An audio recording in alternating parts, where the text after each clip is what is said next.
నమస్తే.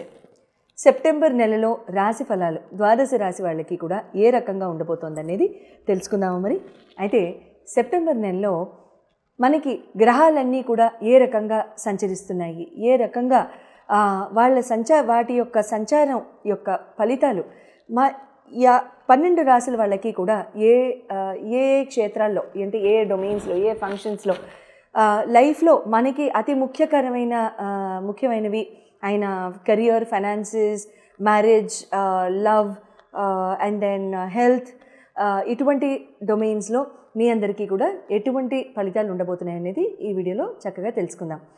మొట్టమొదట ఈ నెలలో జరిగే గోచార రీత్యా ట్రాన్సిషన్స్ కనుక చూసుకున్నట్లయితే కుజ భగవానుడు సెప్టెంబర్ 13వ తారీఖు ఆయన కన్య నుంచి తులకి వెళ్ళడం జరుగుతోంది. అలాగే శుక్ర భగవానుడు సెప్టెంబర్ 15వ తారీఖు ఆయన సింహానికి వెళ్ళడం జరుగుతోంది కర్కాటక రాశి నుంచి. 30వ తారీఖు ఆగస్టు 30న బుధ భగవానుడు ఆయన సింహరాశిలోకి అంటే కేతుతో పాటు సింహరాశిలోకి వెళ్ళడం జరుగుతోంది. అంటే బుధ శుక్రుల యొక్క కలయిక సింహంలో జరగబోతోంది. ఇది మాట్లాడుకుంటూ ఉండగానే రవి భగవానుడు కూడా సింహరాశిలోనే ప్రస్తుతానికి సంచరించడం కూడా జరుగుతోంది. సెప్టెంబర్ 15, 16, 17 ఆ ప్రాంతాల్లో ఆయన కూడా ముందుకు వెళ్ళిపోతారు, కన్యలోకి వెళ్ళిపోతారు. అయితే ముఖ్యమైన గోచారాలు ఇవి. చంద్రభగవానుడు అంటారా ప్రతి 2.5 రోజులకి ఆయన రాశి మారుతూనే ఉంటారు కాబట్టి ఇబ్బంది లేదు. తర్వాత బుధ రవి శుక్రుల కుజ యొక్క కలయికలు మాత్రం మార్పులు చేర్పులు మాత్రం ఉన్నాయి. గురు భగవానుడు శని రాహుకేతువుల యొక్క మార్పులు అయితే ఇప్పుడు ప్రస్తుతానికైతే ఏమీ లేవు. మనం చెప్పుకున్న విధంగానే వాళ్ళు ఆ గ్రహాల్లో ఆ గృహాల్లోనే ఇంకా ఉండడం జరుగుతుంది. నమస్తే. మకర రాశి వారికి సెప్టెంబర్ నెలలో ఏ రకంగా గోచార రీత్యా ఎంత చక్కగా ఉండబోతోంది, ఏ విధంగా కలిసి వస్తుంది, ఎంత ఉల్లాసంగా ఉత్తేజంగా ఉండబోతుందో తెలుసుకుందామా. మరి లైఫ్లో అతి ముఖ్యమైన domains aura, personality, health, education, love, romance, marriage, career and business ఈ రకంగా ఎలా ఉంటుందో ఈ డొమైన్స్లో తెలుసుకుందాం. మకర రాశి వారికి మీ రాశి యొక్క లార్డ్ వచ్చి శని భగవానుడు 3వ స్థానంలో రెట్రోలో అంటే వక్రగతిలో ఉండడం ప్రస్తుతానికి జరుగుతుంది. అయితే మీ హెల్త్ అండ్ ఇమ్యూనిటీ పరంగా కనుక చూసుకున్నట్లయితే మీకు బాగా బద్ధకంగా ఉండడం కానివ్వండి, బాగా స్లోగా ఉండడం కానివ్వండి, ఉత్తేజం లేకుండా ఉండడం కానివ్వండి, స్పీడ్ లేకుండా ఉండడం కానివ్వండి, ఏదైనా చెయ్యాలంటే ఆ ఉల్లాసం ఉత్తేజం లేకుండా ఉండడం లాంటివి గమనిస్తూ ఉంటుంటారు. దాని మూలాన ఏమన్నా లోవర్ హాఫ్ పెయిన్స్ కానివ్వండి, కాళ్ళు నొప్పులు, కీళ్ళ నొప్పులు ఇలాంటివి ఏమన్నా ఉంటే, మజిల్ క్యాచెస్, క్రాంప్స్ ఏమన్నా ఉంటే అటువంటివి ఏమన్నా జరగడానికి అవకాశం ఉంటుంది. కానీ పెద్దగా ఎక్కువగా ఉండదు. లేకపోతే వర్క్లో డిలేస్ అవ్వడం కానివ్వండి, పరాక్రమ భావం అంటే మానసిక పరిస్థితిలో కూడా అంత ఉత్తేజంగా ఉండకపోవడం కానివ్వండి, లేకపోతే కొంచెం టెన్షన్ పరంగా ఉండడం కానివ్వండి, ఇలాంటివి జరగడానికి అవకాశం ఉంటుంది. ఎడ్యుకేషన్ అండ్ లవ్ పరంగా కనుక చూసుకున్నట్లయితే పంచమాధిపతి మీకు 5th హౌస్ లార్డ్ వచ్చి శుక్ర భగవానుడు అవుతారు. శుక్ర భగవానుడు సింహంలోకి వస్తున్నారు కాబట్టి ఆయన కర్కాటక నుంచి మీకు ఒక రకంగా ఇది మంచి ఫేజ్ అనే చెప్పుకోవాలి. అంటే కేతుతో కలుస్తారు, రవితో కలుస్తారు, బుధుడితో కలుస్తారు, బాగుంటుంది. ఇక్కడ ఎలా ఉంటుందంటే డీప్ అండ్ రిలేషన్స్ ఏర్పడడం, ప్రేమ వ్యవహారిక జీవితాల్లో ముందుకు వెళ్ళడం, చక్కగా ఉత్తేజంగా మీరు ముందుకు సాగడం, మంచి వైవాహిక జీవితానికి ఒక దారి రావడం, ఒక క్లారిటీ రావడం, అవును ఈ మనిషి నాకు కరెక్ట్ అని మీరు ఒక నిర్ణయం తీసుకోవడం, మనసు అంగీకరించడం వాళ్ళని, ఇలాంటివి జరుగుతాయి. ఎడ్యుకేషన్ పరంగా స్కిల్ పరంగా కనుక చూసుకున్నట్లయితే ఇక్కడ విద్యపరంగా చూసుకున్నట్లయితే కూడా మీరు చాలా చక్కగా ముందుకు వెళ్ళడానికి మంచి ఐడియాస్ రావడం, ఆపర్చునిటీస్ రావడం, ట్రావెల్ ఆపర్చునిటీస్ డిస్కస్ చేయడం, వాటి మీద ఒక నిర్ణయాలు తీసుకోవడం, ఏదైనా నేర్చుకోవడం లాంటివి కూడా ఇక్కడ జరుగుతూ ఉంటాయి. మ్యారేజ్ హౌస్ కనుక చూసుకున్నట్లయితే చంద్రభగవానుడు అవుతారు కాబట్టి మీకు సప్తమానికి మీకు ఇక్కడ ఆ చంద్రభగవానుడి యొక్క ఇంట్లో కర్కాటకంలో ఇప్పటిదాకా బుధ భగవానుడు కూర్చొని ఉన్నారు 2.5 నెలల నుంచి ఆల్మోస్ట్. అయితే ఇక్కడ ఏమవుతుందంటే బుధుడు కూడా ఇప్పుడు ఆగస్టు 30న ఎలాగో సింహానికి వెళ్ళిపోతున్నారు కాబట్టి ఒక రకంగా మంచిది.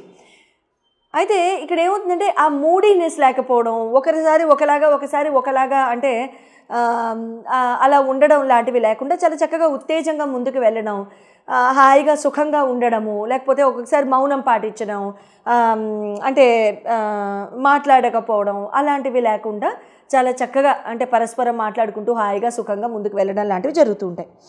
కెరీర్ అండ్ బిజినెస్ పరంగా చూసుకున్నట్లయితే మీకు బుధ భగవానుడు శుక్ర భగవానుడు అవుతారు. కెరీర్ అండ్ బిజినెస్ పరంగా బుధ భగవానుడు శుక్ర భగవానుడు అయినప్పుడు బుధుడు సింహంలోనే ఉంటున్నారు కాబట్టి ఓ రకంగా చాలా చాలా మంచిదని మనం ఇందాక చెప్పుకున్నట్లే కెరీర్ ఆపర్చునిటీస్ కూడా చాలా చక్కగా రావడం, శుక్రుడు కూడా కలవడం అక్కడ సెప్టెంబర్ 15 కల్లా ట్రావెల్ ఆపర్చునిటీస్ పెరగడం, ఒక ఐడియాలు వేసుకోవడం, ఒక థాట్స్ వేసుకోవడం, ఇంటెలెక్చువల్ కెపాసిటీ పెరగడం, ఇద్దరు అంటే ఒక కెరీర్ అండ్ బిజినెస్లో ఫ్రెండ్స్ పరంగా యాక్టివిటీ ఉండడం, మూవ్మెంట్ ఉండడం లాంటివి ఇట్లాంటివి జరగడానికి సంపూర్ణ అవకాశాలు ఇక్కడ ఏర్పడతాయి. ఆపర్చునిటీస్ తీసుకుంటారు.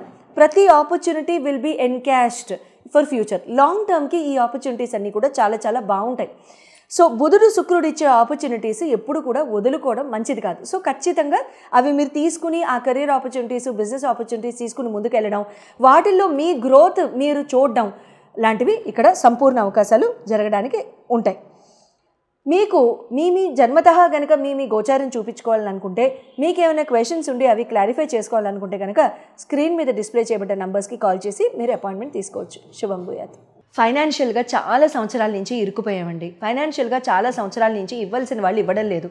డబ్బు చేతికి రావాల్సినది కూడా రావటం లేదు. యాన్సెస్ట్రల్ ప్రాపర్టీస్లో, భూమి ప్రాపర్టీస్లో కానీ, భూమికి సంబంధించిన ఇతరోత్తర ప్రాపర్టీస్లో కానీ తగాదాలు, కుటుంబ సభ్యులతో తగాదాలు, లేకపోతే మాకు రావాల్సింది లేదు, ఒకప్పుడు బాగా బతికాం కానీ తర్వాత ఇంకేదో రకంగా పరిస్థితులు కాస్త మారాయి, కొంచెం నెగిటివ్గా వద్దు, కాస్త మారాయి ఏదో కొంచెం అలాంటివి. అప్పుడు ఇంకా చాలా చక్కగా మీరు బాగా ఫైనాన్షియల్గా ఎదగాలి అనుకున్నప్పుడు మీరు ఏం చేయొచ్చు అని అంటే, ధనియాలు ఉంటాయి కదండి, ధనియాల్ని చక్కగా మీరు ఏదైనా కాస్త తడి మట్టిలో మీరు నాటేసేసేయండి.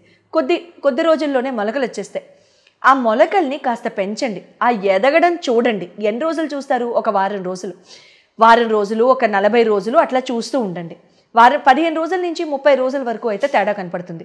ఆ 15 రోజుల నుంచి 30 రోజుల వరకు తేడా కనిపించిన తర్వాత ఎట్టి పరిస్థితుల్లో ఆ ధనియాల యొక్క మొక్కల యొక్క ఆ పాట్స్ ఉంటాయి కదా, ఆ పాట్స్ని తీసుకెళ్ళిపోయి ఆ మొక్కలతో పాటుగా మీరు ఏదైనా ప్రవహించే నీటిలో వేసేసేయండి.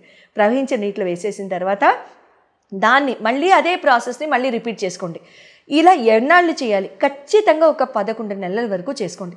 ఇలా 11 నెలల వరకు చేసుకుంటే మీకు రావాల్సిన డబ్బు అందడం దగ్గర నుండి, మీకు ఉన్న భూమి తగాదాలు కానివ్వండి, యాన్సెస్ట్రల్ ప్రాపర్టీస్ యొక్క తగాదాలు కానివ్వండి, అన్నదమ్ముల మధ్యలో తగాదాలు కానివ్వండి, ఆస్తిపాస్తుల కోసం ఈ పెద్దవాళ్ళు కొట్టుకోవడం కానివ్వండి, ఏదైనా సరే అవన్నీ కూడా ఖచ్చితంగా తీరిపోయి మీకు రావాల్సిన డబ్బు అంతా వస్తుంది.